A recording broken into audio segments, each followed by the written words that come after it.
ETF index mutual funds నేర్చుకుని stock మార్కెట్లో రాణించాలనుకుంటున్నారా? వెంటనే ఈ నెంబర్కి కాల్ చేయండి. నమస్తే రమగారు. నమస్తే జయ. రమగారు, పూజ చేస్తాం కదా, పూజలో ఏది ముందు చేయాలి అంటే స్వామివారికి నైవేద్యం పెడతాం, పువ్వులు పెడతాం, ధూపం వేస్తాం. వీటిల్లో అసలు ఫస్ట్ దేంతో మొదలు పెట్టాలి? సరే, ముందే పెరగన్నం తింటావా నువ్వు? ఏం తింటావు? లాస్ట్కి తింటాం. ముందే ఏం చేయాలి? కంచం పెట్టాలి, గ్లాస్ పెట్టాలి, గ్లాస్లో నీళ్లు పోయాలి, కంచంలో ఏదైనా ఓ పప్పు కూరో పులుసో ఏదైనా ఒక్కొక్క పూత వేసి అప్పుడు అన్నం పెట్టుకోవాలి. తర్వాత నెయ్యి వేయాలి, ఆ తర్వాత కలుపుకోవాలి. ఒక లైన్ ఉందా? అవునవును. పూజా విధానానికి బ్రహ్మాండమైన లైన్లు ఉన్నాయమ్మా. ఏది ముందు అనే అనుమానమే వద్దు మీకు. 2 పద్ధతులు ఉన్నాయి. ఒకటి పంచోపచార పూజ, అందరూ చేయొచ్చు, నిత్యం అన్ని వేళలా చేసుకోవచ్చు, రోజు చేసుకోవచ్చు. Right, okay. పొద్దున సాయంత్రము కూడా చేయొచ్చు, పొద్దున సాయంత్రం కూడా చేసుకోవచ్చు. ఒకటి. రెండోది షోడశోపచార పూజ. ఇది 16 ఉపచారాలు. 16 ఉపచారాలకి సమయం ఉండదు, చేత కాదు, మంత్రం రాదు, నోరు తిరగదు, అంతంత పెద్ద పెద్దవి పెట్టుకోలేము. పంచోపచారాలు చేసుకోవచ్చు. షోడశోపచార పూజా విధి అందరూ ఎప్పుడు చేసుకుంటాము? వ్రతాలు, నోములు, పెద్ద పెద్ద పూజలు ఉన్నప్పుడు షోడశోపచారాలు చేస్తారు. మా లాంటి వాళ్ళు కొందరు ఇళ్లలో రోజువారీ షోడశోపచారం అలవాటుగా ఉంటుంది, అలా వెళ్ళిపోతూ ఉంటుంది, అలా వెళ్ళిపోతుంది, దాని దారిన వెళ్ళిపోతుంది. మీరు సత్యనారాయణ వ్రతాల చూడు, ఒకదాని తర్వాత ఒకటి చేస్తారు. అదే లైను చిన్న చిన్న మంత్రాలతోటి రోజువారీ చేసుకోవచ్చు. అది నిత్య గౌరీ పూజా విధానంలో షోడశోపచారాలు ఉంటాయి. ఓకే. లక్ష్మీ పూజా విధానంలో శుక్రవారం లక్ష్మీ పూజలో ఉంటుంది.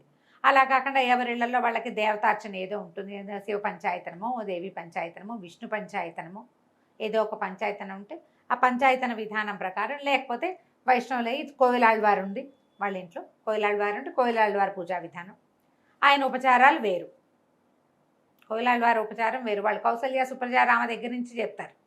పొద్దున్న కవాటం తలుపు తీయటం, దాన్ని ఏమంటారు, మన సుప్రభాత సేవ దగ్గర నుంచి మొదలు పెడతారు కోయిలాళ్వార్లు.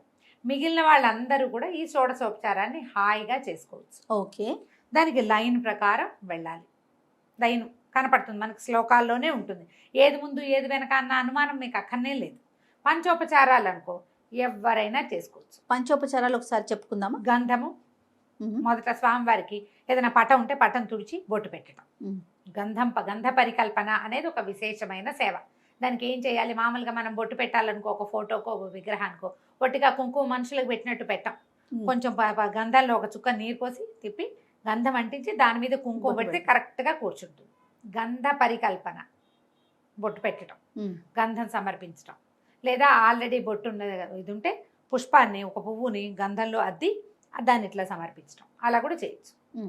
బొట్టులాగాను పెట్టచ్చు, పాదాల చెంత సమర్పించవచ్చు. తర్వాత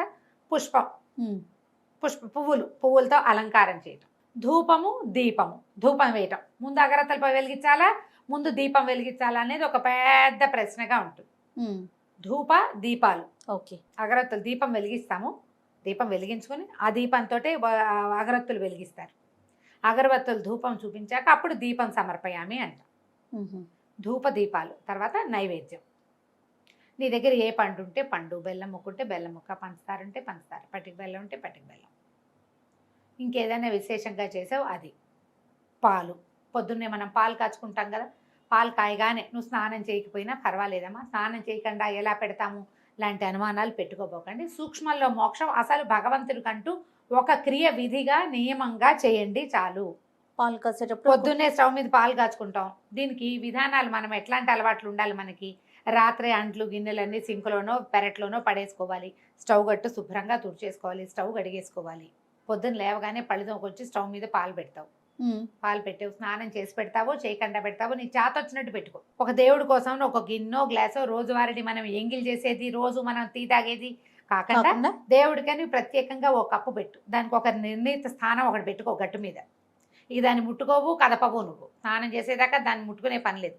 రాత్రి తోము అక్కడ పెట్టు, లేదా పొద్దున్న లేవగానే తోమి శుభ్రంగా తుడిచేసి తడి లేకుండా అక్కడ పెట్టు. ఈ వేడి పాలు పొంగినాయిగా, పొంగిన పాలని ఎత్తా గిన్నెలో పోయి, ఈ మిగిలిన పాలు నీ దారిని వాడుకో. తొలి పాలు తీసి పక్క పెట్టావు దేవుడికి నువ్వు. ఈ నియమం అలవరుచుకోండి దేవుడి కోసం. మీరు వాడేసుకున్న దాంట్లో నుంచి పాలు పెట్టద్దు. మీ శ్రద్ధ, దీన్ని ఏమంటాం మనం, ఎందుకు పెట్టకూడదు, అది ఎంగిలా అని నువ్వు ప్రశ్నించకూడదు. శ్రద్ధ, నీ శ్రద్ధ నువ్వు చూపించవలసింది అది. నీ కోసం తెల్లవారు నిద్ర లేవగానే 9ంటికి చేసే పూజ కోసం 6ంటికి నిద్ర లేచిన వాడు కూడా 9 పూజకి నైవేద్యానికి పాలు కావాలి అని ఊహొంది చూసావా?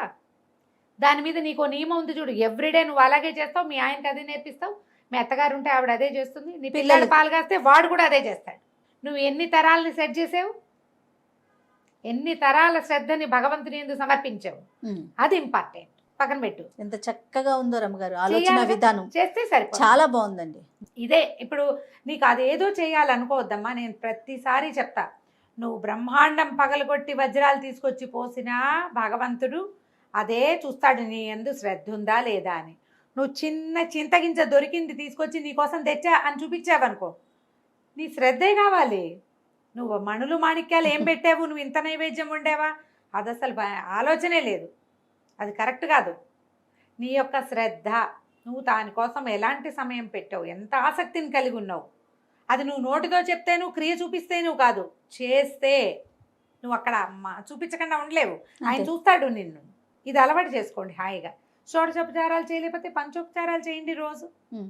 ఎంత సింపుల్. చాలా ఎలాగో నువ్వు ధూపం చూపిస్తావు, ఆరతి వెలిగిస్తావు, దీపారాధన చేస్తావు. తర్వాత నువ్వు చేసేది ఏమిటి, నైవేద్యం ఎలాగూ చేస్తావు. నేను రెండేం చెప్తున్నాను, గంధము పుష్పము అంతే. నమస్కారాలు ఆటోమేటిక్గా చేసేవి. నమస్కారం ఇవన్నీ నమస్కార ముద్రతోటే చేసుకుంటాం. దీపం పెట్టి దండం పెట్టుకుంటాం, నైవేద్యం పెట్టి దండం పెడతాం, పువ్వులు పెట్టి దండం పెడతాం. ఎన్ని దండాలు అయినాయి? 5 సార్లు దండం పెట్టావు, 5 ఉపచారాలు చేసావు. హాయిగా చేసుకోండి అమ్మా. అదేదో చేస్తేనే మీకు అదేదో వస్తుందని భావించద్దు. ఈ షోడశోపచారాలు మనకి వినాయక చవితి వ్రతకల్పం ఉందా, దాంట్లో కనపడతాయి. మొదటిది ఆవాహన. స్వామివారు వస్తే మన ఇంటికి ఎవరైనా వచ్చారు, రండి రండి దయచేయండి అని పిలుస్తామా లోపలికి. ఆవాహన చేయటువంటి మన ఇంట్లో ఉన్న ప్రతిమా విశేషంలో లేదా ఫోటోల్లోనో భగవంతుని, అయ్యా నువ్వు ఇక్కడ ఉండు మాతో పాటు అని చెప్పి ఆయన పిలవటం. ఓకే. తర్వాత ఆసనం సమర్పయామి, నవరత్న ఖచ్చిత సింహాసనం సమర్పయామి అంటాం. అంత సింహాసనం మనం అక్కడ ఏం వేస్తాం చెబుతాం. ఆసనం తర్వాత ఆచమనీయం, కాస్త చేతులు కాళ్ళు కడుక్కోవటానికి అంటే కాస్త ముందు కాస్త మంచినీళ్ళు పుచ్చుకుంటాం. తర్వాత పాద్యం, ఆచమనీయము పాద్యం, కాళ్ళు కడుక్కోవటానికి నీళ్ళు. తర్వాత ఏం చేస్తావు, ఇంత దూరం నడిచి మా ఇంటికి వచ్చావు నాయన, శుద్ధోదక స్నానం చేయి. పంచామృతాలు ఉంటే పంచామృత స్నానం సమర్పయామి, పంచామృత స్నానానంతరం శుద్ధోదక స్నానం సమర్పయామి. స్నానం తర్వాత మంచి వస్త్రం సమర్పయామి, ఆయనకి యజ్ఞోపవీతం సమర్పయామి. తర్వాత పుష్పం సమర్పయామి, గంధం పరికల్పయామి, అక్షతాన్ సమర్పయామి. లైన్ అంతా వచ్చేసిందా? ఇక్కడి నుంచి ఇప్పుడు మనం ఏదైనా పూజా విధానం ఏం చేయదలుచుకుని పుష్పమాలిక సమర్పణం అవి చేసుకుంటాం. అప్పుడు ధూపము దీపము, నైవేద్యము, తాంబూలము, ప్రదక్షిణ, నమస్కారము, ఇవన్నీ మనం చేస్తుంటాం. అవును. మీరు సత్యనారాయణ వ్రతంలో ఇవే చేస్తారు, జ్ఞాపకం చేసుకోండి. అవునండి, అవును. వినాయక వ్రత కల్పనలు చేస్తాం, వరలక్ష్మి వ్రత కల్పనలు చేస్తాం. మీరు సంతోషమాత, వైభవలక్ష్మి ఏ పూజ చేసినా ఇదే లైన్ ఉంటుంది. కొన్నాళ్ళు చేస్తుంటే ఆటోమేటిక్గా అట్లా అసంకల్పిత ప్రతీకార చర్య అయిపోతూ ఉంటుంది. రోజువారీ ఇవన్నీ చేయలేని వాళ్ళు అవి పూజలు అప్పుడు చేసుకుంటామంటే రోజు పంచోపచారాలు అలవర్చుకోండి. పంచోపచారాలు ఒక్కసారి లైన్ చెప్పరా రమ్మగారు? గంధం పరికల్పయామి, మొదటిది గంధము, బొట్టు పెట్టడం, గంధం ఇవ్వటం. తర్వాత పుష్పం, ధూప దీప నైవేద్యాలు, అంతే. ఇదే లైన్. ఈ లైన్ ప్రకారం ఎవరైనా ఎప్పుడైనా చేయొచ్చు. నువ్వు చెప్పాను పదే పదే ఇదే మాట చెప్తాను. నేను ఇప్పుడు ఒక రోజు గంటన్నర కూర్చుంటాను జయ. రోజువారీ 30 గంట నుంచి 1.5 గంటల దాకా పడుతుంది నా ప్రోగ్రామ్. ఇక్కడికి వచ్చే రోజున నేను 20 నిమిషాల్లో ముగించేస్తాను. తప్పదు మరి, ఇక్కడ ఇవాళకి ఇదే చేస్తున్నా. కాబట్టి అన్ని స్తోత్రాలు చదవను, ఉపచారాలు ముగించి దండం పెట్టేసుకుంటా. బోల్డన్ స్తోత్రాలు ఆయనకి ఈయనకి జగన్నాథాష్టకాలు అవన్నీ చదవను, వచ్చేస్తా. కుదిరినాడు చేస్తావు. కానీ ఉపచారాలు మనకు లేదా పెద్దవు 16 ఉపచారాలకు కూడా కుదరదు. తెల్లవారుజామున ప్రయాణం 5 ఉపచారాలు చేసి నమస్కారం చేసుకుంటాం. అది చేయలేదు కాబట్టి ఇది అయిందని అనుకోవద్దు. మీకు అలాంటి భయాలు ఉంటే నేను ఒక పాయింట్ చెప్తాను. నాకు కూడా ఉంటుంది జయ, ఆ భయం ఉంటుంది. చెప్తున్నాక కించగా ఉంటుంది, ఏమీ చేయకుండా వచ్చేసామని భయం. ఏదో కొంప మునుగుతుందని కాదు, చేయలేదే. ఇప్పుడు మనం పిల్లల కోసం గబగబా ఏదో చేసి పరిగెత్తుకుంటూ వెళ్ళిపోతాం జయ. ఒట్టిగా అన్నం పప్పు ఉండే పిచ్చి వేద ఏం సరిపోయిందో అనిపించదాని 100% భయమా? అదొక ఆలోచన రమ్మగారు. కించ, అయ్యో సరిగ్గా చేయలేకపోయామే అని. నాకు ఈ పూజా విషయంలో నాకు ఆ కించగా ఉంటుంది. నేను ఇంటి దగ్గర మొదలుపెట్టి మొత్తం స్తోత్రాలు చదువుకుంటాను వచ్చేదాకా. ఎక్కడికి వెళ్ళినా సరే పొద్దున పూట మా వాళ్ళు రేడియో ఆన్ చేస్తారు, రేడియోతో పాటు నేను కూడా మోగుతూ ఉంటాను. నా దారి నేను చదివిసుకుంటాను. రామాయణం చదివేది ఉన్నా కూడా చదివేసుకుంటా, ఆ కించె పోగొట్టుకోవటానికి. ఓకే, మనకు అలవాటు ఉంటే అంతే. కించపడకండి, కొంతైనా చేయండి, అసలు మొత్తానికి మానేయకుండా ఏదో ఒకటి చేయండి. నేను చెప్పాను 3ంటికి లేచి ప్రయాణం ఎయిర్పోర్ట్కి పరిగెత్తినా నేను దీపం పెట్టకుండా వెళ్ళను. అలవాటు. ఇక్కడి నుంచి ఎయిర్పోర్ట్కి వెళ్ళే లోపల మొత్తం కంప్లీట్ చేసుకుంటారు. ఆయనకి అప్పచెప్పేసేయాలి. ఇది అలవర్చుకోండి, హాయిగా ఉంటారు. అన్నింటికి శ్రద్ధ ముఖ్యం. ముఖ్యం, అంతే. నమస్తే రమ్మగారు. నమస్తే.